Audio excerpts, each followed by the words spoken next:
Assalamualaikum warahmatullahi wabarakatuh. Today we are going to discuss nuclear imaging. In this topic we will cover कि nuclear imaging क्या होता है, वो different modalities से किस तरह मुख्तलिफ है, उसका प्रिंसिपल क्या है, रेडियो आइसोटॉप्स क्या होते हैं, रेडियो एक्टिविटी क्या होती है और न्यूक्लियर इमेजिंग की इंडिकेशंस, एडवांटेजेस एंड डिसएडवांटेजेस को हम डिस्कस करेंगे। सो स्टार्ट करते हैं। बिस्मिल्लाहिर्रहमानिर्रहीम। रब्बिश्रह ली सदरी व यस्सिर ली अमरी वहलुल उक़दतम मिन लिसानी यफ़क़हू क़ौली। जैसे कि हम सब जानते हैं कि पहली वही आप सल्लल्लाहु अलैहि वसल्लम पे सूरत अलक़ की चंद आयतें उतरी और उसके बाद जो है सेकंड रेवलेशन सूरत मुदस्सिर और सूरत मुज़म्मिल थर्ड रेवलेशन उतरी। ज़्यादातर कंसेंसस है इस चीज़ पे स्कॉलर्स का कि सूरत मुज़म्मिल या तो सेकंड या थर्ड जो है वो रेवलेशन है। सूरत मुज़म्मिल के अंदर जो है वो तहज्जुद का ज़िक्र है। तहज्जुद की नमाज़ अल्लाह ताला ने मुसलमानों को दी क्योंकि ये बिल्कुल शुरू की रेवलेशन है, यानी कि अभी इस्लाम आया था और जो है वो मुसलमान इतने ज़्यादा पावरफुल नहीं हुए थे कि वो ओपनली जो है वो इबादत करें, तो अल्लाह ताला ने उनको रात में इबादत करने के लिए कहा ताकि जो है वो इंसान अपने आप को मुसलमान इंटरनली मजबूत कर सकें और अल्लाह ताला से कनेक्शन डेवलप कर सकें। तो आज भी जो इंसान चाहे ये दो चीज़ें करना, तो उसे चाहिए कि वो तहज्जुद की नमाज़ की पाबंदी करे और जैसे कि इसकी बहुत ज़्यादा फजीलत है, हदीस का मफ़हूम है अल्लाह के आप सल्लल्लाहु अलैहि वसल्लम फरमाते हैं कि अल्लाह ताला हर रात जो है वो आसमानी दुनिया पे आ जाता है, यानी कि 7th आसमान से जो है वो अल्लाह ताला नज़ूल फरमाते हैं पहले आसमान पे जो कि हमें नज़र आता है। ये 1/3 ऑफ नाइट की बात है कि उसमें अल्लाह ताला इस तरह नज़ूल फरमाते हैं और अल्लाह ताला जो है वो कहते हैं, पूछते हैं कि कोई है जिसकी मैं जो है पुकार का जवाब दूँ, कोई मुझसे मांगे और मैं उसको अता करूँ, कोई है जो मुझसे जो है वो बख्शिश मांगे और मैं उसको माफ़ कर दूँ। तो कौन चाहेगा कि हम जो है वो अल्लाह ताला की इस तरह अल्लाह ताला हमसे पूछे और हम उसका जवाब ना दें और माफ़ी ना मांगे। तो हमें चाहिए कि हम नवाफिल नमाज़ों का, स्पेशली तहज्जुद, क्योंकि फ़र्ज़ नमाज़ों के बाद जो है वह तहज्जुद की नमाज़ बहुत ज़्यादा अफजल है, इसकी पाबंदी करें। और आगे बहुत इंपॉर्टेंट 10 दिन भी आ रहे हैं ज़िलहज के, जिसमें बहुत ज़्यादा अफजल है इबादत करना। तो हमें चाहिए कि हम जो है वो नवाफिल नमाज़ों का अहतमाम करें, तहज्जुद का, इशराक़ का और जो है वो चाश्त का। अपना टॉपिक स्टार्ट करते हैं। Nuclear imaging. न्यूक्लियर इमेजिंग एक ऐसा मेथड है जिसके अंदर हम जो है वो रेडियो एक्टिव ट्रेसर मटेरियल को एडमिनिस्टर करते हैं पेशेंट की बॉडी के अंदर through different routes, either mouth के थ्रू या वेन के थ्रू। जब वो रेडियो एक्टिव मटीरियल जो है वो डिफरेंट पार्ट्स के अंदर, बॉडी के पार्ट्स के अंदर चला जाता है अकॉर्डिंग टू देयर एफिनिटी, तो फिर वो बॉडी के अंदर जाके रेडिएशंस एमिट करता है। जब वो रेडिएशंस एमिट करता है तो हम उन रेडिएशंस को जो है वो कैमरा के थ्रू जो है वो, जो ऐसा कैमरा जो कि उनको डिटेक्ट करता है, उसके थ्रू हम जो है वो उसको रिकॉर्ड कर लेते हैं और उससे फिर एक जो है वो पिक्चर हमें जो है वो कन्वर्ट करके मिल जाती है। इसे हम कहते हैं न्यूक्लियर इमेजिंग। न्यूक्लियर इमेजिंग जो है वो फिर फिजिशियन जो है वो जो इमेजेस बनते हैं उसको जो है वो डिटेक्ट करते हैं, देखते हैं, उसकी डायग्नोसिस बनाते हैं। ज़्यादातर जो है वो जो हम इंजेक्ट करते हैं वो वेन के थ्रू जो है वो रेडियो एक्टिव ट्रेसर को एडमिनिस्टर करते हैं बॉडी के अंदर। इस तरह का इक्विपमेंट होता है न्यूक्लियर इमेजिंग का कि पेशेंट की बॉडी के अंदर एडमिनिस्टर कर देते हैं हम न्यूक्लियर रेडियो एक्टिव आइसोटॉप्स को और फिर इस तरह मशीन के अंदर जाते हैं और मशीन फिर जो है वो रेडिएशंस को डिटेक्ट करती है और हमारे पास इमेज आता है और फिर डॉक्टर इसमें से डायग्नोस करते हैं। ये डिफरेंट किस तरह है दूसरी मोडालिटीज़ से, तो बहुत ज़रूरी बात यह है इस चीज़ की कि जो न्यूक्लियर इमेजिंग होता है वो हमें फंक्शनल इमेजिंग देती है, यानी कि वो बताता है कि जो ऑर्गन है, जो टिश्यू है, वो किस तरह फंक्शन कर रहे हैं। यानी जो बाकी हमारे पास होती हैं CT scan, MRI, diagnosing, ultrasound वगैरह, तो वो हमें मॉर्फोलॉजी बताते हैं, यानी कि एनाटमी बताते हैं किसी भी ऑर्गन की कि वो कैसा दिख रहा है। जैसे हम एक्सरे करें तो वो हमें बोन की शेप बता देगा कि कहाँ से फ्रैक्चर है या कहाँ से जो है वो सही है बोन या कहाँ से स्वेलिंग है, तो वो उसकी जो है एनाटमी बताएगा, मॉर्फोलॉजी बताएगा, ये सारी मोडालिटीज़ रेडियोलॉजी की। लेकिन जो न्यूक्लियर इमेजिंग है वो उसका फंक्शन बताती है कि बायोकेमिकल प्रोसेसेस को वो देखते हैं कि कोई भी एरिया है उसके अंदर जो है वो फंक्शनल क्या चेंजेस आ रही हैं। तो ये फंक्शनल इमेजिंग इसलिए कहलाती है क्योंकि ये फंक्शनल चेंजेस को रिकॉर्ड कर लेते हैं न्यूक्लियर इमेजिंग। इसको हम जो है वो इनसाइड आउट रेडियोलॉजी भी कहते हैं क्योंकि बाकी जो एक्सरेज वगैरह हैं वो हम बाहर से पेशेंट की बॉडी के अंदर डाल रहे होते हैं और फिर इमेज बन रहा होता है। लेकिन ये वाली इमेजेस क्या होती हैं कि अंदर से बाहर रेडिएशंस आ रही होती हैं, तो हम इसको इनसाइड आउट कहते हैं। इसको हम अर्ली मार्कर ऑफ डिजीज़ भी कहते हैं, क्योंकि फॉर एग्जांपल कहीं पे कैंसर हुआ है, किसी बोन के अंदर अगर कैंसर हुआ है, अभी जो है वो बोन ने आउटग्रोथ नहीं बनाई बाहर, तो हमें ये सीटी स्कैन वगैरह तब बताएंगे कि यहाँ पे कैंसर है, जब जो है वो ट्यूमर बड़ा होना शुरू होगा और मॉर्फोलॉजी में चेंज आएगा।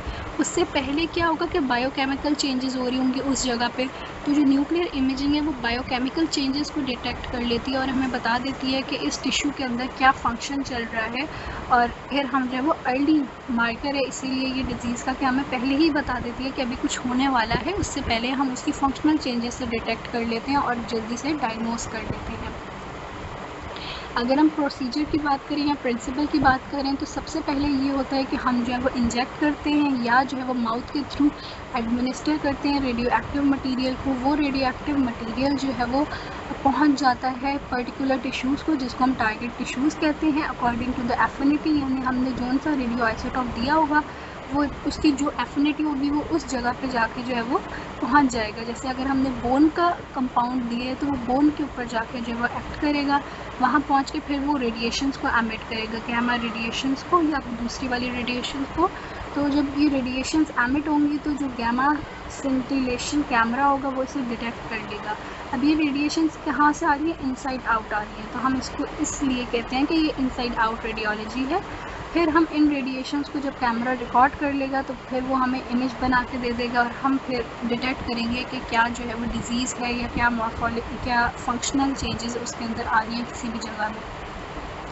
इंडिकेशंस की बात करें तो न्यूक्लियर इमेजिंग की जो टेक्निक है वो हम देखते हैं कि किस तरह जो ये चीज़ें अपना वर्क करी हैं, बायोकेमिकल प्रोसेसेस इसमें सही चल रहे हैं कि नहीं। जैसे स्लाइवरी ग्लैंड की एक्टिविटी को देखने के लिए हम न्यूक्लियर इमेजिंग करा सकते हैं। जो स्लाइवरी ग्लैंड की इमेजिंग होती है उसको हम स्लाइवरी स्कैन कहते हैं। इसी तरह ब्रेन की एक्टिविटी को, थायराइड ग्लैंड की एक्टिविटी को, हार्ट की एक्टिविटी को देखते हैं, लंग्स की, गैस्ट्रोइंटेस्टाइनल सिस्टम की, और जो है वो बोन की एक्टिविटी को भी देखते हैं, उसको हम बोन स्कैन कहते हैं। और डायग्नोसिंग के लिए भी यूज़ होता है कि मेटास्टेसिस डिजीज़ को और बोन ट्यूमर्स को हम देख लेते हैं। बोन ट्यूमर्स को बोन स्कैन के थ्रू हम देख लेते हैं और हमें जो है वो फिर डिज़ीज़ के बारे में पता चल जाता है। अगर हम रेडियो एक्टिविटी की बात करें तो रेडियो एक्टिविटी एक ऐसा प्रोसेस है जिसमें स्पॉन्टेनियस इमिशन होती है रेडिएशन की फ्रॉम अनस्टेबल न्यूक्लिया, यानी जो वो न्यूक्लिया जो कि अनस्टेबल है वो रेडिएशंस को एमिट करते हैं स्टेबल होने के लिए, तो उस प्रोसेस को हम रेडियो एक्टिविटी कहते हैं। It is the process by which an atomic nucleus of unstable atoms loses energy by emitting ionising radiations. तो अनस्टेबल एटम क्या करता है?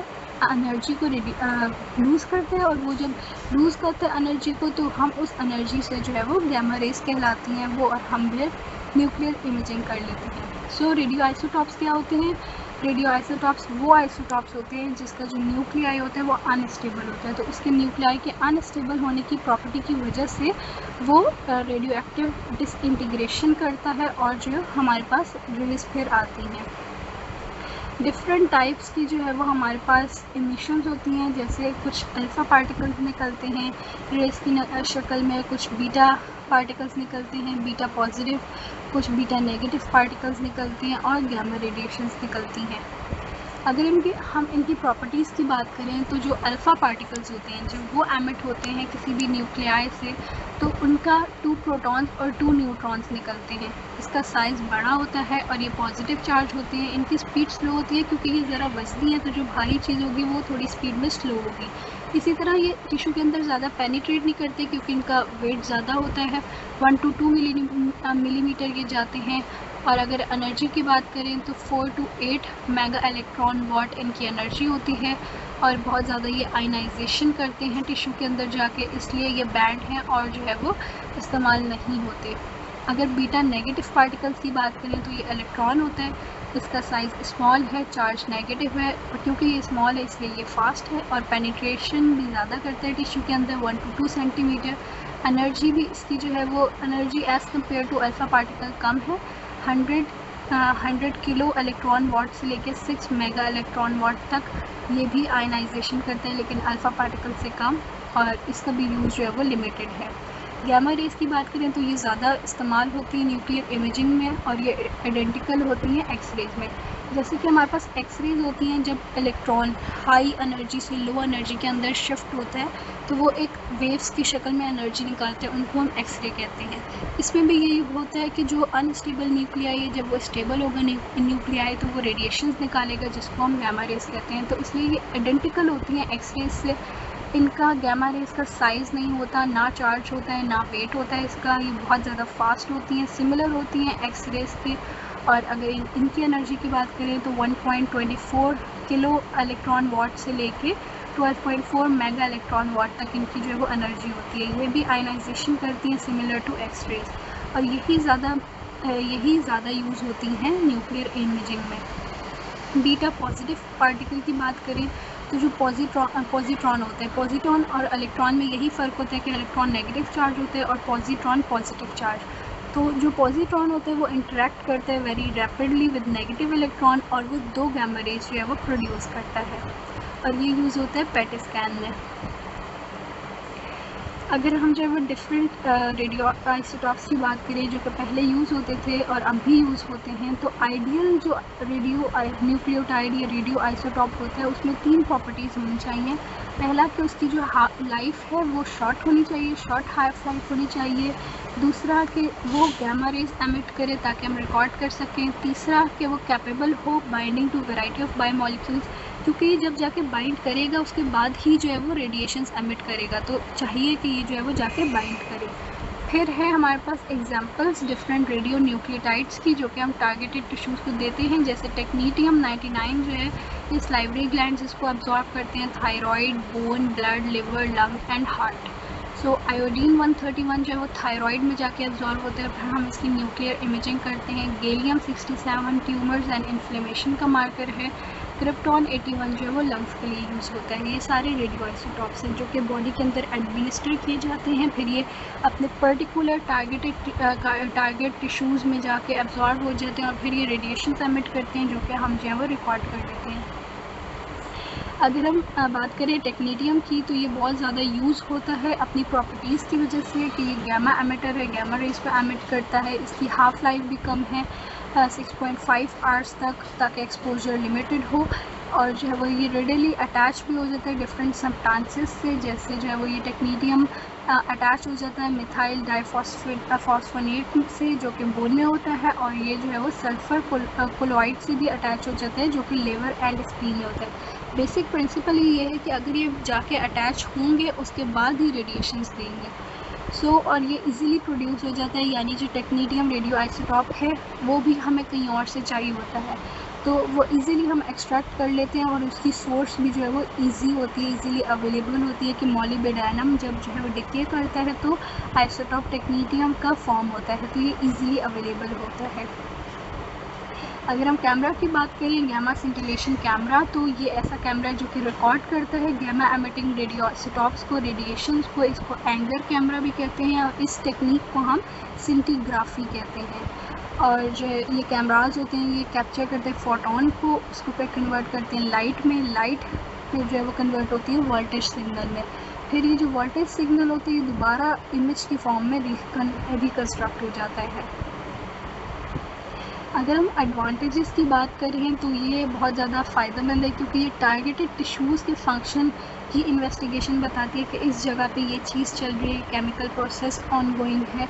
और जो भी सिमिलर टारगेटेड टिश्यूज़ होंगी, जैसे अगर हम बोन स्कैन करा रहे हैं तो पूरी बॉडी की बोन्स में जाके ये अब्जॉर्ब हो जाएगा और हमें होल स्केलेटन का इमेज दे देगा। ईज़िली हम इसको एनालाइज कर लेते हैं कंप्यूटर पे। अगर डिसएडवांटेजेस की बात करें तो पुअर इमेज रेजोल्यूशन होती है as compare to CT and MRI जिनकी रेजोल्यूशन बहुत ज़्यादा होती है, तो उसके कंपैरिजन में ये थोड़े ब्लर्ड इमेज हमें देते हैं। रेडिएशन डोज जो है वो पूरी बॉडी के ऊपर जाती है, तो ये रिलेटिवली हाई इसका जो है वो रेडिएशन का अफेक्ट आता है बॉडी के ऊपर। इमेजेस जो है वो are not usually disease specific, यानी कि हमें खुद देखना पड़ता है कि कहाँ की डिजीज़ है, पूरी बोन में वो जाके अब्जॉर्ब हो जाएगा, तो अब हमें डिटेक्ट करना पड़ेगा कि इसको क्या डिजीज़ है उसको देख के। Difficult to localise exact anatomical site of source of emission, यानी कि एग्जैक्ट लोकेशन वो देखना थोड़ा सा मुश्किल हो जाता है। And facilities are not widely available, कि ये हर जगह जो है वो मौजूद भी नहीं होता।